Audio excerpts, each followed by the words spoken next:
Hey guys, I hope you are all well. So we have the new moon in Aquarius coming up on the 1st of February, which is a great time to put forward new ideas and plans. And it's also got a bit of a spotlight for all of you Aquarians. Now, it's important to remember as well that Mercury is still retrograde until the 4th of Feb. So it is a good time to review and rethink some of your work and health practices to ensure they still align basically with your big picture plans. Now, we've also got coming up as well in the month of February, the Leo full moon, which is going to signal a turning point for a lot of people with regards to relationships. So if a particular relationship has been, on the rocks for some time, this could be the final act, meaning, there may be changes coming up.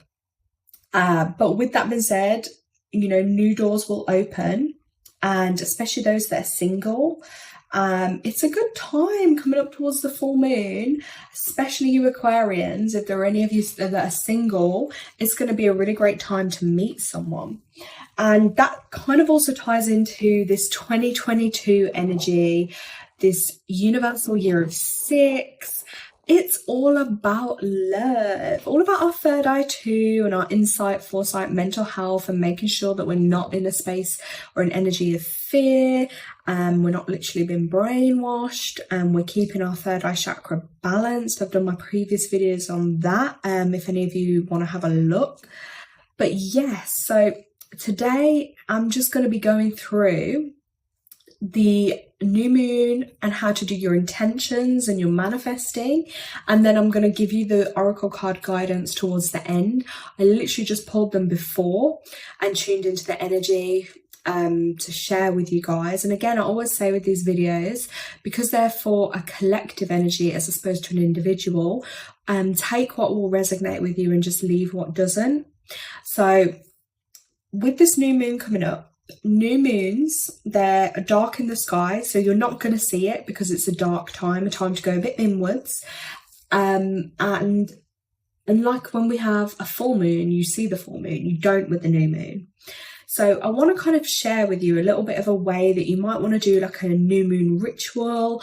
Some people like to call them rituals, or a new moon intention setting, or a little ceremony, or just time aside, however you want to label it. But it's a great way to tune into this energy.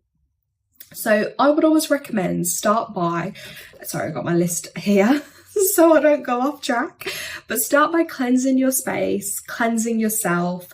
You could use literally like sweeping motions like this. You can probably see my hand. Yeah, sweeping motions to cleanse your energy and your auric field down. Use them same motions, you can cleanse your home. You might want to use sage, like I've got my dragon's blood sage there. Some people might prefer, I've also got this. I also have like a special feather that I set my intentions into, and I literally use it like that. Again, the sweeping motions can be used to either cleanse my energy or the energy of a room. You could use bells or chimes, whatever you are drawn to, but you'll really feel a lot more uplifted from giving your home a great cleanse and your energy. Now, you can also look at setting up the atmosphere. So once you've done that, you might want to organise your home, have a little bit of a clear out, light your candles, just like I've chosen today to do purple ones. That was the only shade of purple I could find, but because I wanted to, again, just focus on like that third eye energy, which is that indigo kind of colour. And I've also got a special healing candle and some of my crystals that are here for healing and protection as well. Now, so yeah, set your scene and relax. And then I really want people to focus on grounding themselves, because it's so easy to get caught up in other people's energy, caught up into fear energy. But take time every day, even if it's throughout the day, twice a day, to ground yourself. A great time I often find is in the morning and then before bed, or if you've gone out at all. So you can literally do this by using a visualization technique. So you can either sit or stand and you picture the roots running from your feet like a tree, anchoring you into earth, running all the way down through to the core of Earth, connecting to Mother Earth and anchoring you in safely and securely. If you've got a garden, that can be done in the garden as well by literally placing your feet onto the ground or onto the earth or walking barefoot. They're really beneficial. Then another amazing thing you can do, which I know for a lot of people that are like empaths or very sensitive, or people that just love baths, but I love baths, but I find them really helpful. So take a relaxing bath. You might want to add your salts, bath salts, Himalayan salts, Epsom salts. They will help to cleanse your energy as well and remove any toxic energy, and also to help charge you. Okay, that's really important. And water is really soothing and healing, like I say, for people that are sensitive to energies. And that will set you up in a nice space. And then I think doing it the old school way, so literally sitting down, get yourself a pen, get yourself a paper. It's always more powerful to literally put your own handwriting onto paper. And I think it's a really good method to be able to set your intentions for. So have a think about what it is this month. Like, what do you want to set your intentions? It could be things like you want to focus on your healing. You want to focus on a new job, starting a business, attracting love. It could be if you want to be, you could even add in intentions for the world, like the kind of world we want, for love, healing throughout our world. Send out the energies on a worldly level as well as a personal level, because I think it's more powerful. The more of us that do that, the more powerful that will be. So basically doing a list with your intentions and your goals, it is manifesting, in other words. I kind of prefer the word in doing your intentions, but manifesting as well. Yeah, it's all about law of attraction and putting your intentions out for what you want and allowing the universe to deliver them. So some people, you could literally write it as a list, or you might want to label it like a wish list. So yeah, have a think about what sits right with you. And before you go into your list, I always say, and it's on my list here to remind people, but always state your intentions are for your highest good only, because you want to make sure that whatever is delivered to you is going to come to you for your absolute highest good. Okay. So then have a little sit and think and prioritize your focus this month. What it is you want to put on your list, how you want to feel, how does that make you feel? Excited, happy, like picture that feeling and feel that feeling, because when we feel it, it's again more powerful and it adds and amplifies the energy. Now, this is a great year to focus on love and soulmates and connecting, actually. And so a great way that you could look at writing your focus for love, or even if you're in a relationship, an existing one, you could look at how you want to improve your existing relationship, because there is so much, the energy on earth has changed so much, right? And a lot of old relationships will be falling away. That could be friendships as well, family, partners, because if you've been doing a lot of growth and work and changing, and you're tuning into your soul purpose and you're wanting to create a new life for yourself, and you're going through like rebirths, like one of the cards that had come up, naturally the people and things around us will change too. And it's kind of about embracing that process.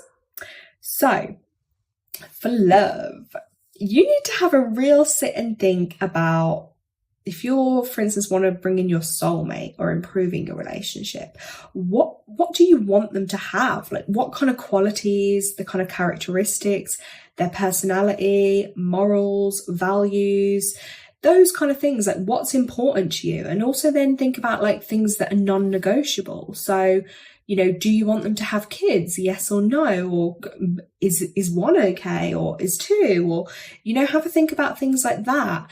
Things that, maybe a long distance isn't negotiable for you. Everyone's going to be different. I'm using those as examples, but have a think and be specific with what you want, and trust that the universe will deliver that, and that you are worthy, and also how you can be active in bringing love in. So for example, like, have you fully healed from your previous relationship? So you're not going to be bringing in old baggage, into a new relationship. Do you love yourself enough? Because we equally attract what we're ready for. Another thing as well, going to the kind of places that you want to meet someone that you're going to have similar interests with. So I'm a bit of a hermit, right? So I just stay in the house a lot. And it's true, like, you're not going to get love if you just are in the house, staying inside all the time. You need to go out there and socialize or interact or be in places where it's more likely you're going to meet someone. So for instance, if you love sports and you're really fit and active and you want a partner that's equally into training or sports or activities, that kind of thing, then you need to look at going to the gym regularly or taking up sport hobbies, or, you know, it might be joining clubs, or again, if you like reading or books or arts, you know, you're not going to find probably someone like that, I don't know, in like KFC, are you? I don't know, bad example, but you get my point. Like, you're gonna have to go and be in those kind of places. I think that can help. So it's freeing up that energy and putting yourself out there so that the universe can align it.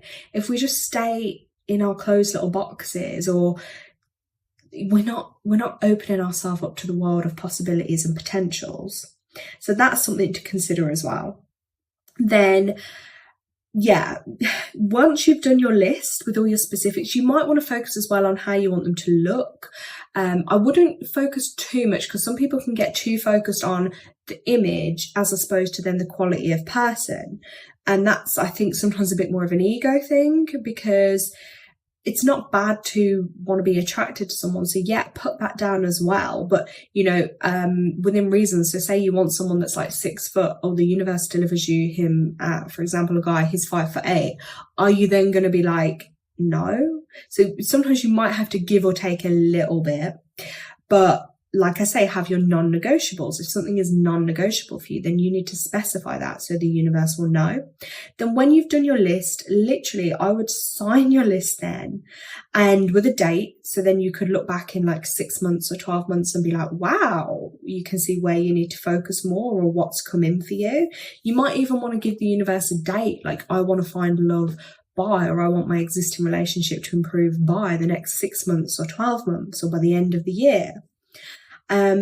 So keep it somewhere where you can read it daily, whether it's on, like, if you've got a little table or altar or bedside table, or under your pillow or in your window ledge, and read it every day. And then surrender the control to the universe and trust in divine timing, that you will get what it is you want when the timing is right for you. So with that focus on relationships, now one of the first cards that came out, which was really interesting, because it was literally like the message I'd been thinking about, and then it came up. So it was actually this card. Let me show you guys. So this one was number 39, Anchor, Kin of the Red Hawk Tribe. Okay, now these are from my Earth Warriors Oracle deck, which I really love because they've got some really deep and meaningful messages. So I'm just going to place that card. Let's see if it'll stay there. So this one actually came with a really beautiful divine message, and it's a sign, again, like I said, being open to the signs from the universe. So when we surrender it up, it's then about being open to the signs and tuning into that energy. And a reminder that many of you will be more mature spiritually than you may realize. And you have an ability to share wisdom and honesty with your tribe. Your tribe, now that could be your community, your friends, your close circle of people, your family. And if you are still searching for your tribe, trust yourself, okay? Now you'll definitely recognize them instinctively when you meet them. Even if on the outside they seem different to you, you are seeking things clearly. So trust your vision and have patience. A lot of you, like I say, this is a time where we may be feeling alone because we're going through the change. A lot of us are on our spiritual journeys, awakenings, ascension, and we might feel lonely, like we haven't got the right kind of friends we want in our lives, or the right kind of support system, or those that have a similar purpose or interest with us. But this is where setting your intentions can come into that as well, because you can intend to meet your tribe of people, or the people that are right for you and for your highest good. So really, please trust and have faith in that, and also want the best for yourself. So want the best kind of people for yourself. Just like with a relationship, same way with your tribe and your friends. You want the best caliber for yourself. Why wouldn't you? So trust with that and speak your truth, but do so with compassion, because your words have greater influence than you may realize. And when the moment is right, take action, and you will be shown for you to manifest your spiritual light in this world in practical ways. Again, many of us are being called onto this path, and we might not know or feel comfortable or confident enough at the moment of how to share that light with the world. But every day, share a little bit of light where you can. Send and share gratitude for everything you have in your life. It might just be smiling at someone, saying good morning. It can be simple things, but sharing that out into the world. There's also a slightly deeper message with this card, that there are a reminder to people that there are a lot of people, or, that are on these spiritual paths that claim to be more evolved than others. And they often come from a place of like ego, or that they are better or more gifted or more talented. And the thing to remember is, of course, those are going to be the ones that are likely to be learning important lessons in humility. Then there are the souls that know that they have come with a special purpose to lead, guide, and inspire others, yet they do not feel this makes them in any way superior to another. And I always want to say that we are all equal. We all are here to fulfill different soul lessons and purposes within this lifetime. So never doubt yourself, and also never look to another to idolize or worship. Remember, we all have access to source, and we all have access to things like setting intentions, manifesting, bringing what we want into our lives. We don't need to rely on anyone else to do that for us, and no one is more powerful than you for yourself. So just remember that, okay? And that you are all unique and gifted in your own ways. So never think others are better than others, or others are better than you. And it's about having spiritual maturity when you are of service to others, and like within your path, because there are people that can be very gifted, okay, or that may seem to appear to know a lot, but they may not be very spiritually wise or mature. There's quite a big difference. And I think sometimes spiritual wisdom and maturity is not something that can be taught. That's either your kind of character or it's not. Now, within this card, you're also going to see kind of like orangey reddy tones. And again, they symbolize like the grounding and the protection and connecting to earth. And again, being open to the signs of the universe. We spoke about grounding and how important that is. So just focus on that where you can. Now, the second card that had come up, which was number 16, which has kind of quite like 7 energy, quite spiritual energy. And this is actually, here we go, the rebirth card. And I know a lot of people are going through rebirths. Now, this does indicate a time of major transition and transformation. By that, results, are coming in significant personal growth. So this does symbolize that there may be a lot of you that have entered a period of spiritual awakening and rebirth, where you have the opportunity to align with your higher self. And this is going to help to guide you. So this is where you surrender to the changes around you, no matter how hard they may be and you may be feeling with those, and just prepare to be the best that you can be. So doing that inner work, your inner healing. And you are definitely being encouraged to trust and believe that a magical future awaits. But first, you need to let go of the old in order to experience the new. So take time to reevaluate your core values and re-examine your life. Then eliminate any superficial foundations that don't align with your higher self and your dreams. This is your time to recognize and rise above any ego-based thoughts and behaviors. For humility and authenticity are the keys to your success. And we mentioned about humility in the previous card. And these ego-based things, and it is very hard, like the ego is there, and it's when we tune into our higher selves that we can let go of the ego and the fear. So I think this is a really important message. And just to remember that you are this is leading you, your guidance, towards a higher level of understanding and awareness. And this transformation is inevitable, okay? So you're on that path. You're like a snake shedding your layers of your skin, the old you, and you are like you are rebirthing into something new. if you look back on like a few years ago, like I'm sure we can all notice it, changes and differences within ourselves. And just remember, it's an exciting time. As dark and depressing and challenging as rebirths can be, it's exciting. The new you is exciting. And it's all about becoming the best that you can be. So really keep your faith during this time. And if you are feeling extra challenged or like you're having extra difficulties, then don't be afraid to tune in and ask your spirit team. We all have a spirit team, okay?